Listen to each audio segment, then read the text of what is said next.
Colt was only 13 years old when he rode as fast as he could away from Benji and Caleb, the most menacing boys in Troop Era 172. It was the dead of night, and only the faint orange moonlight lit the narrow path for Colt's tiny canoe, which was starting to overflow. Benji and Caleb, whose kayak was much bigger and rowing skills were far superior, were gaining on him, shouting from less than 50 away. "Give up, faggot!" Benji hollered, his ugly words bouncing off the tide. "Just give up!" Caleb followed, his voice slightly straining. When Colt was sure he reached the center of Gardner Lake, he stopped rowing and let go of his oars, raising both hands in the air. The kayak approached, practically bumping the canoe, and the boys laughed maniacally. Clad in camo shorts, Benji tossed a can of Miller Lite at Colt, which he dodged easily. Caleb bit his lip as Colt crossed his arms, waiting for whatever the boys had in store. "I should kill you right here," Benji spat into the water, clenching his fists. "I will slice you like the fruit you are." Colt sighed as Benji drew a pocket knife from his shorts. He was ready for this confrontation, even though he had no idea how to fight. Since last summer, Colt had been running from the rumors, running from all the ugly words about him being different and better off dead. He was done running from the truth. "So do it," Colt said coldly. "Slice me like the fruit I am. The thing is, you'll have to slice Caleb after. You're done with me." "Colt, don't," Caleb uttered. His lost blue eyes locked helplessly on his. Before they could move, they heard a sound from underneath the water, an odd sound that stopped them in their tracks. It sounded like music from a piano, an old piano like the one that sat in his grandparents' living room. The notes sounded tinny and creaky, like they belonged in an old saloon. "What the hell is that?" Benji snapped, as the notes grew increasingly louder. "It sounds like Swanee River," Caleb murmured. As Benji shot him a wide-eyed glance, mouthing the fee words, "What the fuck," he quickly corrected himself. "Or something, I don't know." The tinny, creaky notes grew increasingly louder. The waves collapsed within themselves like water at the edge of a fall, cascading down into a dark abyss. They desperately tried to paddle backward, but the violent current sucked them down into the abyss. Colt couldn't scream as his lungs started to fill with water.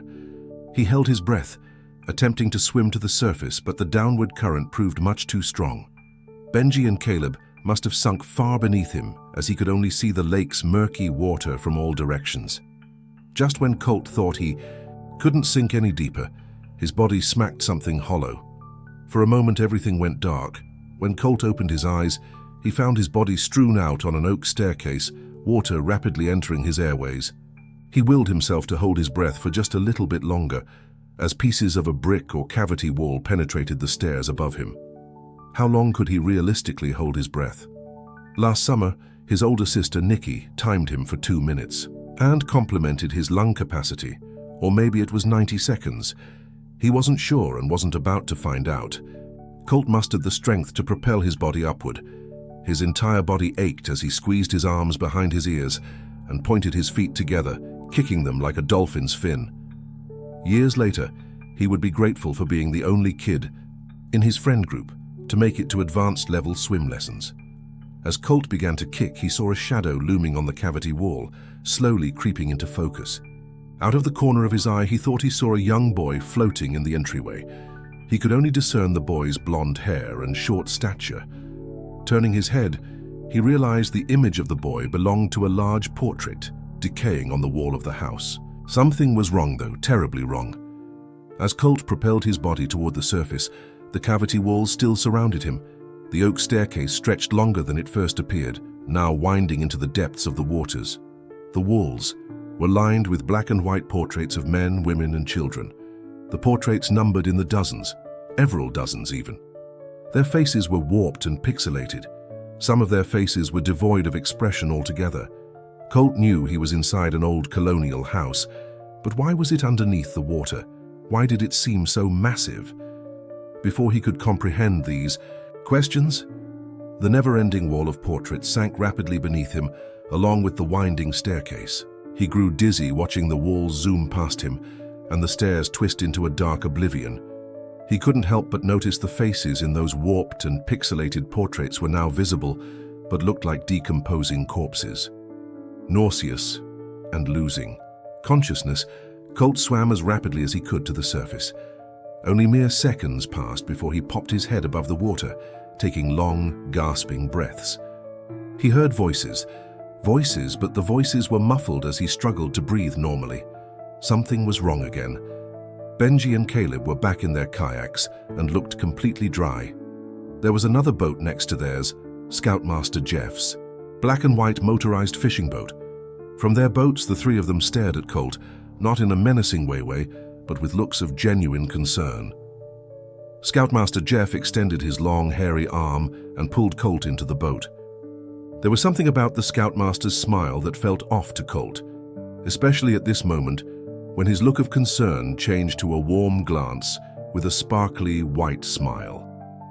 Everyone else was charmed by this blonde-haired, blue-eyed man of God, but he saw it for what it was. "My goodness, Colt," Scoutmaster Jeff exclaimed, throwing a towel around him and helping him onto the vinyl passenger bench. "We were so worried about you." "What? Yeah, man," Benji said, still with suspiciously watery eyes. "When you came out here on your own, we were so worried." "Wait, what? You guys chased me out here?" Colt struggled to find his wording as they stared at him. Caleb and Benji climbed from their boat to the Scoutmasters and put an arm around Colt's shoulder, forcing a seat next to him. "What the hell? Don't touch me. That's no way to talk to friends." Scoutmaster Jeff shook his head and sighed. "I know that you've been through a lot, but these boys saved your life. What were you doing out here?" "They were chasing me," he said even softer. "And you guys were with me. We were all sinking. How was your boat? How are you still DR?" Whoa, Caleb said, throwing his hands up. "The only reason it looked like we were chasing you is because you took off in the middle of the night." "Yeah, dude," Benji chimed in. "By the time we got here, you dove into the water." "It's a good thing they came back and told me," the Scoutmaster said, placing a third, unwanted hand on him. "You were out here for a long time. We split up to search for you. What were you looking for?" "What the actual fuck?" Colt mumbled. "You guys were drowning with me and then you were gone. I was in this old house and the threesome stared at him with deep puzzlement. Colt wanted to shout or throw punches at them, but something held him back. He knew it wouldn't be any good. Scoutmaster Jeff laughed heartily. "Okay, I think I know why you came out here. Benji, Caleb, I'm not sure if you know this legend, but Colt can tell you about the sinking house." "The what?" "Don't be modest now. Colt, you're a real history buff like me. See, boys, sometime in the late 1800s, a family tried to push their house across the lake when it froze over during the winter. It sounds crazy, but they thought they could do it and had the townspeople help push the house on skis. It was a monumental task, of course, so the family and town took a day's break. The next day, the house started sinking." "What?" Colt said again in absolute bewilderment. "I guess that makes sense now. I mean, I saw the staircase and portraits and—" Colt's words faded into another hearty laugh from the Scoutmaster. "You have an active imagination. The house sank over 100 years ago. Even when I was a boy, divers had taken most of the valuables from the house. You wouldn't have seen any portraits." "What? But I did, and I heard piano music." This time, all three of them laughed heartily. Scoutmaster Jeff patted his back once more, which caused Colt to squirm. "Looks like someone's bought this particular legend hook, line, and sinker." As the threesome droned on about the odd legend, Colt heard the tinny, creaky notes from beneath the waves. Colt shivered and Caleb bit his lip. They exchanged glances for a quick second. Colt furled his brow, which caused Caleb to gulp before turning back to the Scoutmaster. After the conversation ended, Colt and Benji climbed back into their boat, which the Scoutmaster had tethered by rope to his. He tethered Colt's too, which had a small hole in the stern. For the first few minutes, as the boats glided across the waves, the lake sounded peaceful. When they neared the shore, however, the notes of Swanee River played again, this time increasing in volume. The Scoutmaster and Benji were blissfully unaware of that awful song. Then again, maybe they were being purposely deceptive. He was too tired to tell, but knew that Caleb heard the notes when he caught sight of his trembling lower lip. After they reached the shore, Scoutmaster Jeff and the boys moored their boats to the wooden dock and attempted to lure Colt back to the campground. Colt insisted he needed some time alone. Reluctantly, they headed back to the site, which was still lively. With activity, Colt stayed on the dock, admiring the orange moonlight and the way it illuminated the lake. He would often sneak out to the docks when the boys told campfire stories or played pranks on each other. On any other night, he would have felt at peace. Tonight, he couldn't help waiting in nervous anticipation for the eerie piano music to return. Tonight, he couldn't help waiting for Benji and Caleb to get him when he least expected it. On the other hand, they might just keep up the charade of claiming Colt dreamt of being chased, just like he dreamt of the sinking house. "Hey, bud," Colt groaned as he heard his tent-mate Jordan step onto the dock. "Are you coming back to camp soon?" Colt shook his head. "No, Jordan, just leave me alone." "Whoa, I just came out here to see how you're doing." Colt turned around, groaning more audibly as he saw the only scout considered weirder than him, dressed in an oversized X-Files t-shirt and torn sweatpants decked in little alien heads. "We both know why you're out here. You heard them talk about the sinking house and how crazy I am." "I don't think you're crazy." "Of course you don't." Colt sighed and took a seat on the edge of the dock. "No offense, Jordan, but you're the last person I want to talk to about this right now." "It's not like you have anyone else to talk to," Jordan replied, taking a seat next to him. "Why were you out here anyway?" Colt composed himself with a single deep breath. "You can't tell anyone, Jordan, I mean it." He nodded. "Benji saw Caleb and me walking together the other night. Caleb got nervous and told Benji I was stalking him, which is not true. Anyway, they chased me and I took a kayak to get away from them. That wasn't a good idea because they're better kayakers than I am. And then..."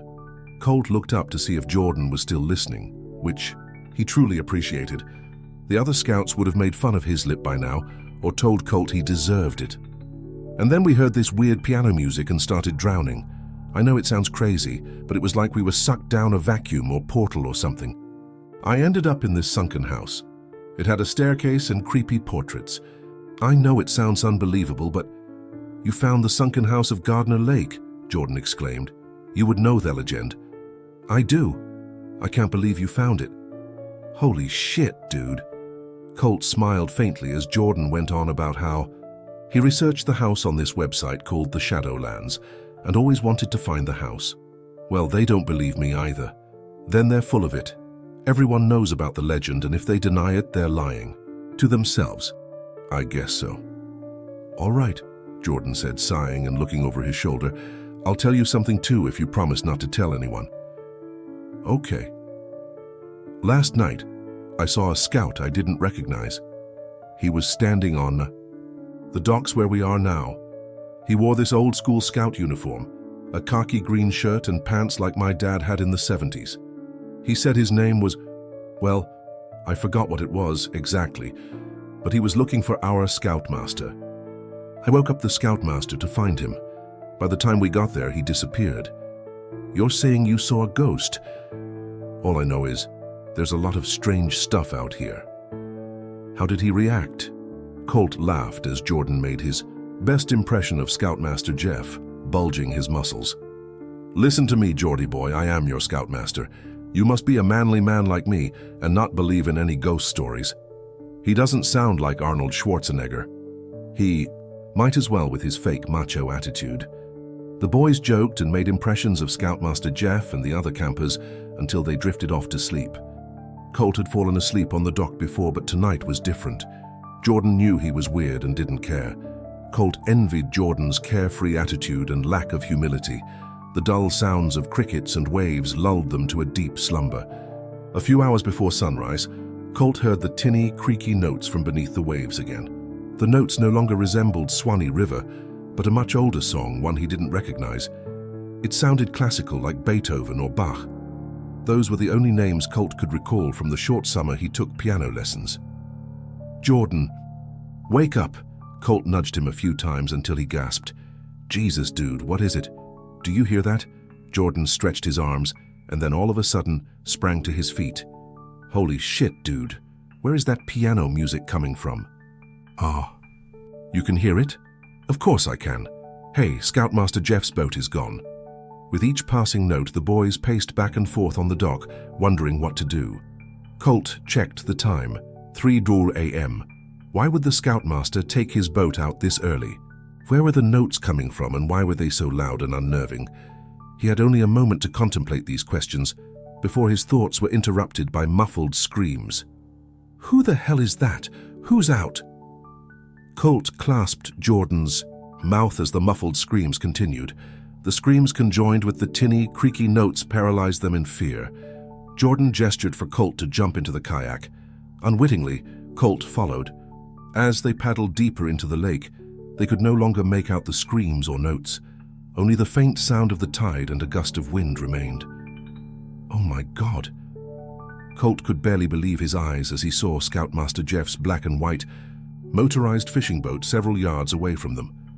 Though the boat was eclipsed by darkness, he could make out the silhouette of Scoutmaster Jeff and another smaller figure. "Is that who I—" Colt nodded slowly. Before they could say anything more, the boat sped off into the distance. Colt and Jordan were stunned. For the rest of their stay at Gardner Lake, the boys barely spoke to each other. But as the months passed, Colt knew something about Scoutmaster Jeff was off, and something awful happened in the middle of Gardner Lake, and it wasn't the piano or house. When he tried to convince Jordan that they should tell someone, he insisted that all the boys were accounted for and that they had no proof. The boy who needed no proof to believe in aliens, Bigfoot, and even the Chupacabra suddenly decided to be reasonable about this one moment in time. When the months turned into years, Colt stopped going to Scouts while Jordan stayed. He wanted nothing more to do with Troop 0172. He didn't want to be friends with someone who only acted eccentric and outspoken when it suited his interests. Several years after Colt graduated from college, he could hardly believe that Sasha, one of his best friends, started dating Jordan. Sasha was an intelligent girl working on her master's degree in biology. Jordan unsurprisingly dropped out of the Connecticut School of Broadcasting to become a professional YouTuber. Needless to say, his endeavors weren't successful. Colt and Jade, his other best friend, lived in a small house on the outskirts of Winstead. To his chagrin, Sasha and Jordan often stopped by the house together. Colt tried to make himself scarce when he was around. On one dreary December afternoon, he found this impossible to do. "Colt, come here," Jade called from the living room. He was napping late into the afternoon and awoke disoriented as she called a second time. "Colt, get up, we're going to be late."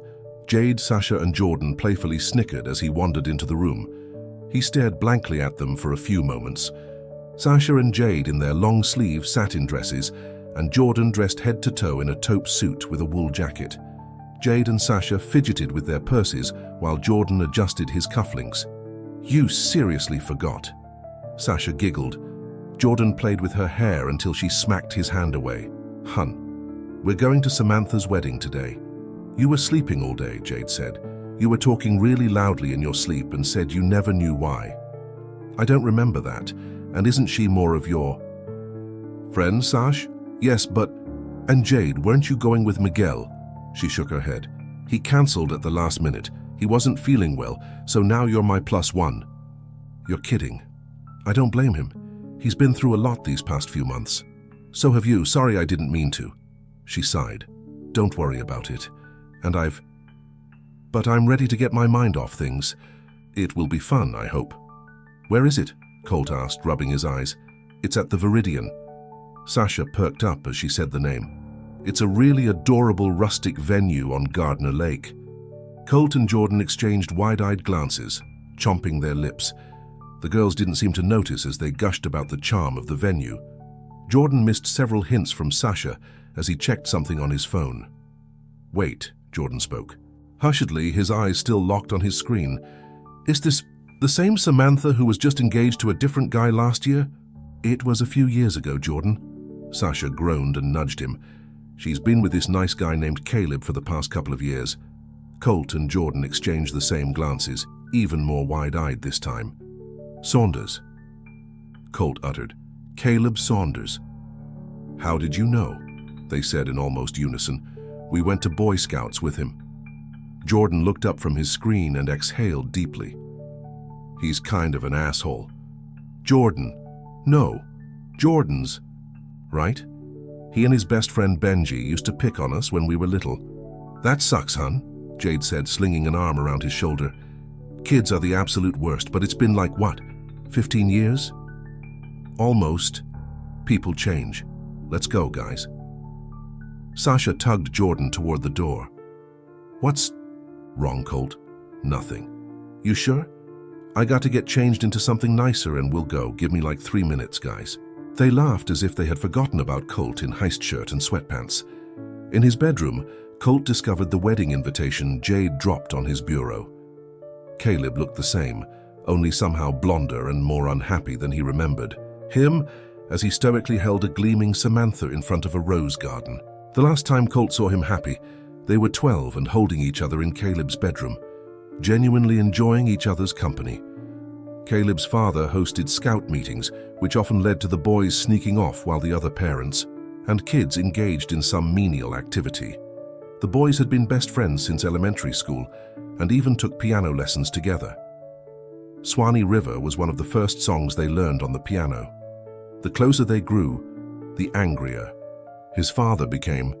He never found out anything they did, but his suspicions were enough for him to send Caleb on some kind of religious summer retreat with Scoutmaster Jeff and a few other scouts from his camp.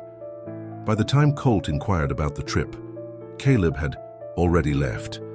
When Caleb returned, he barely acknowledged Colt's existence, other than to mock him and Jordan with Benji. Colt traced his fingers over Caleb's stoic face before heading out into the bitter winter evening. "It's a little less than an hour and a half from here," Jordan said as he started his clunky Chevrolet. Colt and Jade squeezed into the back seat around boxes of clutter and discarded cans of soda. "Excuse the mess, guys." "Don't worry about it," Jade said, swatting some cans onto the floor. After a while, Jade noticed how unusually quiet the guys were. "This guy must have been awful to you, huh?" "Jade," Sasha exclaimed as Jordan nodded straightforward. "I thought we said that people change." "You said that." Jordan was still unusually quiet. "People like Caleb and Benji don't change. They made our lives miserable every chance they got." Sasha sighed. "Really? I'm sorry, guys. He seemed so nice when I met him and Sam for brunch a few months ago." "What did he do?" "They chased me," Colt said softly. "They chased me by boat into the middle of Gardner Lake, saying they were going to kill me." "Tell them the other part," Jordan said hoarsely. "They won't believe me." "They won't believe me. They'll believe you." "Colt." He stared blankly out the window before his name was said a few more times. "Yeah, sorry, it's hard to think about. They said they were going to slice me like the fruit I am, and we were pulled under by this weird rip current. I sank deep into the water and saw this house." "Sorry," Jordan chimed in, perking up a bit. "Sometime in the 1800s, these people tried to push a house across the lake when it froze over in the winter. The house sank. Some say it was haunted. We even heard piano music coming from the lake." "Thank you, Jordan." Okay, sorry, I lost my train of thought. Anyway, the house was really old and had these strange photographs. When I came to the surface, I saw my scoutmaster with Benji and Caleb. The two denied they ever chased me. They denied being pulled underwater. The whole thing was weird. "The rest of the summer they taunted us mercilessly," Jordan said, clenching a fist. "They taunted Colt for seeing the house and us for hearing the music on the lake. They accused Colt and me of being together and spray-painted FG outside of our tent. I kicked both of their asses for that." "I don't remember that," Colt said faintly. Beyond the morning, they spotted the Scoutmaster's boat. The remainder of the summer was a blur. Perhaps he was so angry at Jordan for not wanting to say anything that he forgot the rest. "I quit scouting shortly after, but Jordan's right. They didn't change. They were asses in high school too. I couldn't be out because of guys like them." "Luckily, only they thought they were cool," Jordan said. "Being a scout in high school isn't the popular thing to do. Trust me, I would know. I wouldn't be surprised if that asshole Benji is the best man." "He is?" Sasha was surfing her phone, thumbs shaking. "Benji's the best man? And who did you say the name of your scoutmaster was?" "I didn't." Jordan turned onto the interstate highway, struggling to keep his old Chevrolet steady in the wintry mix. "Scoutmaster Jeff. He was a well-liked religious do-gooder, but I saw straight through it." "He's the officiating pastor," Sasha uttered. "Ugh, I'm sorry, guys. I totally didn't know. We can leave as soon as it's over." "That's probably for the best," Jade stated firmly. "I had no idea when I met him either." "Yeah. Colt kept his eyes fixed on the road. "We can use travel or something as an excuse." "Well, wait a minute," Jordan said. "Maybe I could capture some footage of the lake for my YouTube channel." "Don't even, Jordan." Sasha put a hand on his leg. "I thought you were giving that up." Jordan ignored that comment and fidgeted with the dials on the radio. "I'm sick of listening to my playlist." "So are we," Jade laughed. "There's only so much rockabilly we can take." "That's weird. I only seem to be getting one channel out there, 96. One. Hey, it's playing this old-timey music, really old-timey music." The three of them simultaneously groaned as Jordan turned up the volume and snapped his fingers to the tune of the ragtime piano music. The channel was a bit static-filled, so he turned the dial a bit more carefully. For the next half hour, he annoyed them with this station and imitated a ragtime performer with a transatlantic accent. They pretended to ignore Jordan by being on their phones or talking over the music. When Sasha was sick of pretending, she shouted for him to shut the hell up. This bit went on until tinny, creaky notes from an old piano blasted through the car's speakers. "What is this? Crap! Can we change this?" Jade nudged the back of Jordan's seat. "I think I recognize this from an old movie," Sasha remarked. "It's still awful, though." "That's Swanee River," Colt murmured. Those awful notes were unmistakable. It wasn't the upbeat version he learned in piano lessons, but the slow, droning one he heard on Gardner Lake all those years. Typically, when he heard an audio version of the song, an old-fashioned crooner accompanied those notes with additional instrumentals. This version sounded like it was produced in a saloon or from the grand piano in his late grandparents' dining room. The four of them stayed silent as the song's volume and droning melody increased. "That's the same song we heard on the lake that day." Jordan quickly switched the radio back to Bluetooth mode and sighed with relief as a song from his rockabilly playlist came on. "We're not far out, guys. Let's just talk." "Serves you right," Sasha said, slapping his knee. Jordan and Colt's stoic expressions caused Sasha to instantly regret her actions. "I don't know what's going on with you guys, but I don't know how to help. What happened to you was messed up, and I'm sorry. All I can say is if we stick together tonight, maybe it won't be as bad." The three of them agreed to this pact. The closer Jordan drove to the rustic lakeside venue, the louder the song's notes rattled through Colt's mind. Even after they parked in the snow-sprinkled lot and stepped out into the frigid night, he could only hear the notes playing on repeat. He wasn't sure if the notes were in his head or from the distant lake. Burrowing his hands in his jacket, Jordan seemed unbothered and unable to hear the notes. He and Sasha linked arms and scurried past some guests to the main entrance. Jade grabbed Colt's arm, which somehow caused the music to cease entirely. "You'll be okay, and if it sucks, you have plenty of relatives who can die." Colt chuckled. "We're not in college anymore. My old Aunt Lucy can't die and get us out of a history test again." "Why not? If it sucks, your favorite aunt can have a heart attack or something." Jade and Colt joked about this and other college shenanigans as they made their way inside the lobby for cocktail hour. They marveled at the massive tinseled Christmas tree that scraped the wooden beams. Jade remarked how lovely the stone-accented walls were, along with linen-covered cocktail tables. When Jordan and Sasha sauntered over, the girls split off to socialize with Samantha's friends, leaving the guys to scan the room for any familiar faces. "Cranberry and goat cheese baguettes?" a tuxedoed waiter asked at their side. Colt shook his head while Jordan grabbed a fistful from the tray. "Thwats Bugie." Swallow. "Sorry, that's Benji by the tree. He's talking to..." "Oh, man, that's Scoutmaster Jeff." Benji wore the same blue-streaked, spiky hair people knew him for in high school, while the Scoutmaster looked just as smug and well-dressed as Colt remembered him, sporting a crew cut and navy suit. Colt and Jordan watched the men reminisce with former scouts and clink glasses together. Something about their happiness made Colt nauseous. Maybe it was Benji's pompous laugh, or the way the Scoutmaster touched all the men tenderly as he spoke. "It's like they don't remember, or don't want to." "Jordan, don't you remember the morning we went on the kayak? You know, the same morning we heard screams from his boat." Jordan nodded.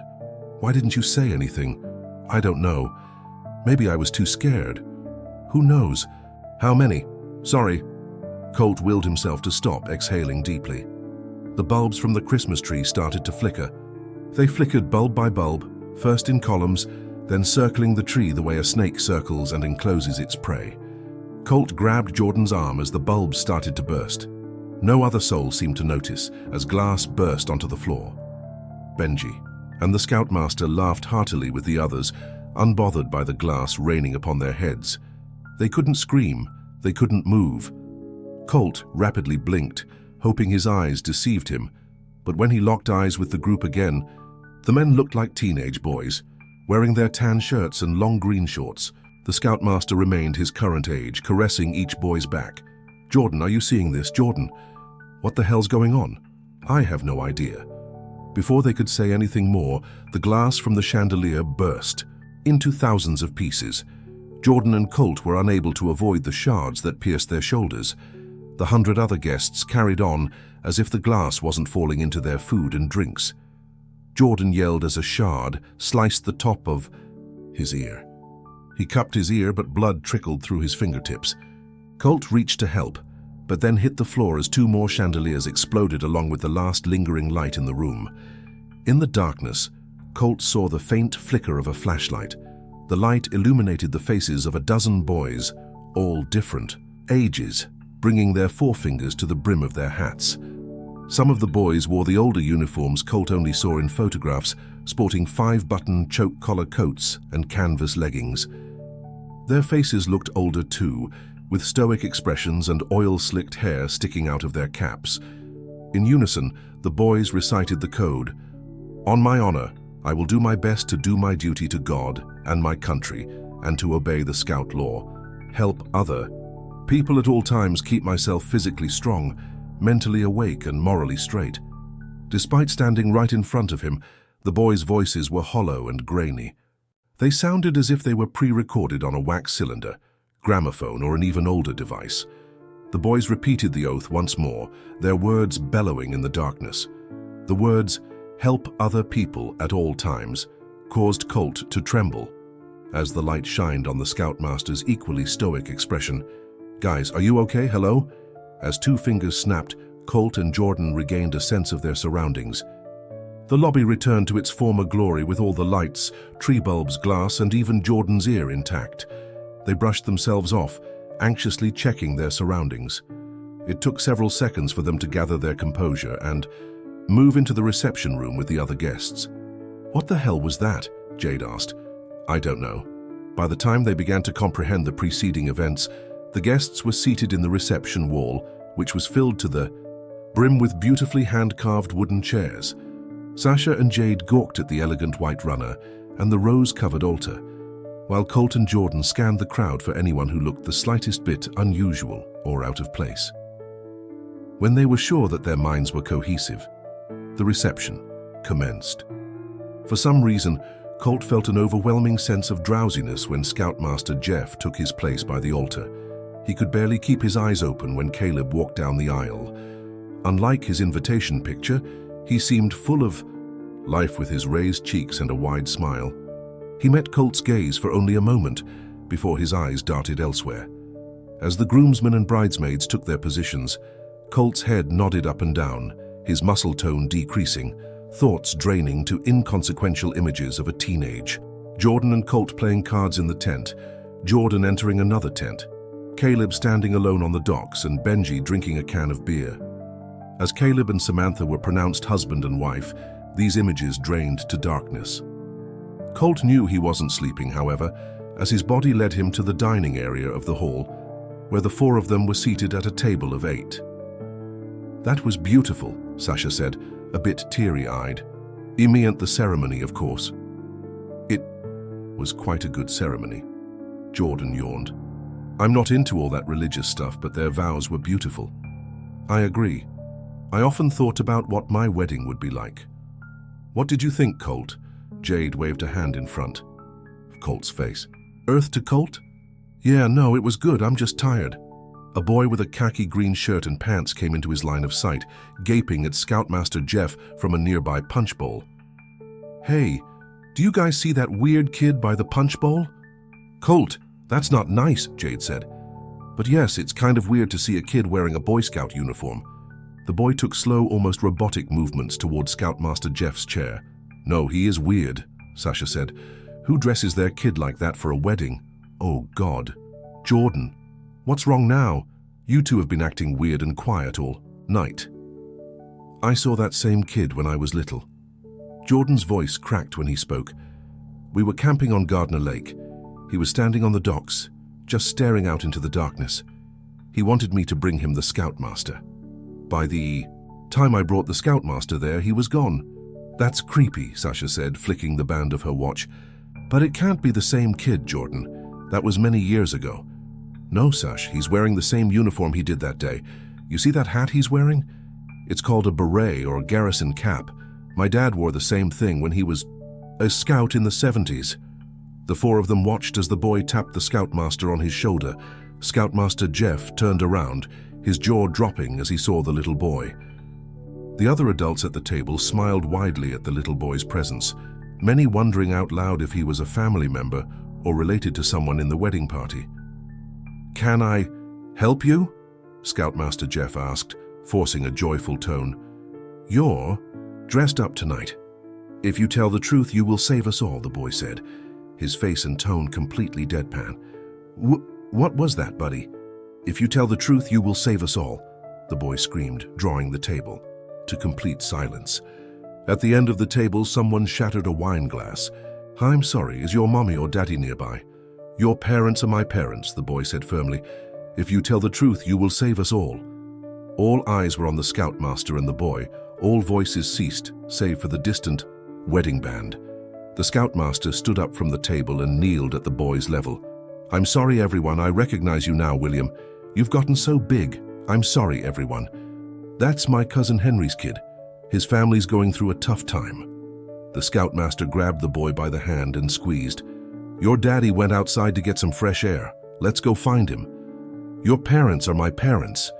The boy screamed as the Scoutmaster whisked him away through the grand double doors that led to the courtyard by the lake. Our parents are dead. If you tell the truth, you will save us all. As the door slammed behind them, almost everyone in the venue returned to normal activity and chatter. Sasha, Jordan, Colt, and Jade glanced at each other and then back at the door several times before Colt rose to his feet and crept out the same doors into the bitter night. A few moments later, Jordan and the others followed. The stone courtyard, a popular feature in the summer and fall, remained completely dark, its moss walls blanketed by snow and ice. Beyond the walls of the courtyard, Colt spotted the Scoutmaster and the boy standing on the venue's wooden dock, covered in poinsettia petals from a photo shoot hours earlier. A black and white motorized fishing boat was moored to the docks. They're on the dock over there, and that's the Scoutmaster's boat, Colt said, hands stiff in his jacket pockets. The others gathered around him, each placing a hand on his waist. They're just yelling at each other, but I can't hear what they're saying. What are you planning to do, Colt?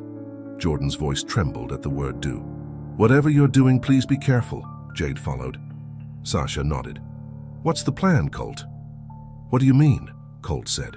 You guys aren't going to try and stop me. They shook their heads. We've been through too much together these past few months, Sasha whispered. I'm going to stop him, Colt stated firmly. He's hurt too many people. A cold breeze blew in from the lake.